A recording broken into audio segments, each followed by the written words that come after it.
Assalamualaikum warahmatullahi wabarakatuh. Perkenalkan, saya Friski Eka Ramadhani dari Sosiologi 2018A NIM 023. Di sini saya akan menjelaskan mengenai teori postmodern dari Michel Foucault.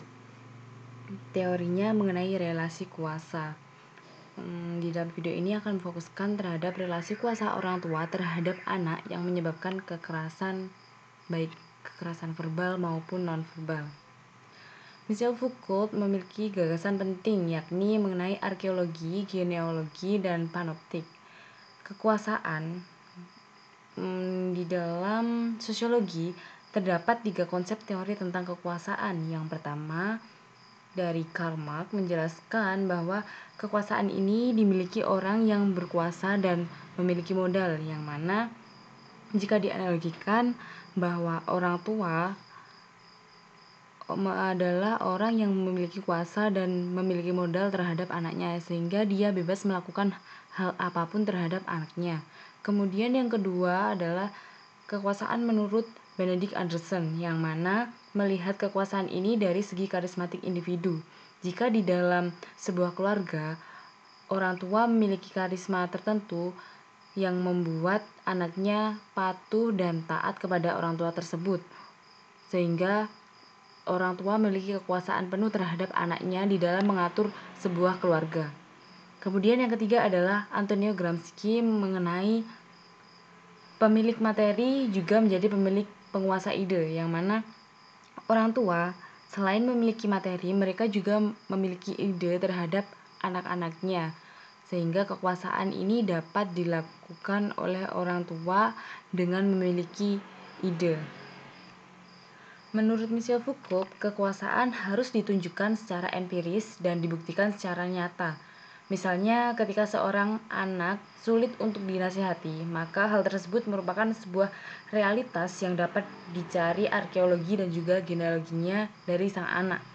Yang mana arkeologi ini dapat dicari melalui kondisi lingkungan sang anak ketika di luar rumah dan juga di dalam rumah. Kekuasaan merupakan sebuah dimensi dari sebuah relasi, sehingga kehendak untuk kebenaran sama dengan kehendak untuk berkuasa. Pelaksanaan kuasa akan mengantarkan gagasan dasar untuk memperoleh sebuah kebenaran. Kekuasaan ini tidak datang dari luar, tetapi kekuasaanlah yang akan menentukan susunan, aturan-aturan, dan juga hubungan dari dalam individu tersebut. Setiap masyarakat selalu mengenal strategi kuasa yang menyangkut mengenai sebuah kebenaran. Michel Foucault sendiri merupakan seorang pemikir besar di dalam sejarah. Kontribusi Foucault dalam filsafat dan bidang politik mengenai kekuasaan. Praktek pelaksanaan kekuasaan akan memunculkan pengetahuan, dan pengetahuan akan memunculkan sebuah relasi kuasa. Menunjukkan bagaimana individu modern ini lahir sebagai objek dan juga subjek dari penyebaran dan pengadaan jaring-jaring kuasa. Foucault ingin menunjukkan kepada individu bahwa individu adalah bagian dari mekanisme sebuah kekuasaan, melahirkan kesanggupan untuk melaksanakan kekuasaan secara baik.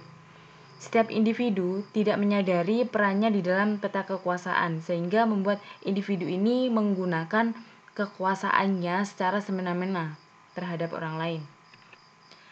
Kesimpulan yang dapat kita tarik dari penjelasan kekuasaan tersebut adalah manusia memiliki hak atas dirinya, sehingga manusia bebas untuk melakukan apa yang mereka mau sesuai dengan pengetahuan yang mereka miliki. Pada umumnya, kekuasaan ini dipahami dan juga dibicarakan sebagai daya atau pengaruh yang dimiliki oleh seseorang dan lembaga untuk memaksakan kehendak kepada pihak lain. Demikian presentasi dari saya, kurang lebihnya mohon maaf. Wassalamualaikum warahmatullahi wabarakatuh.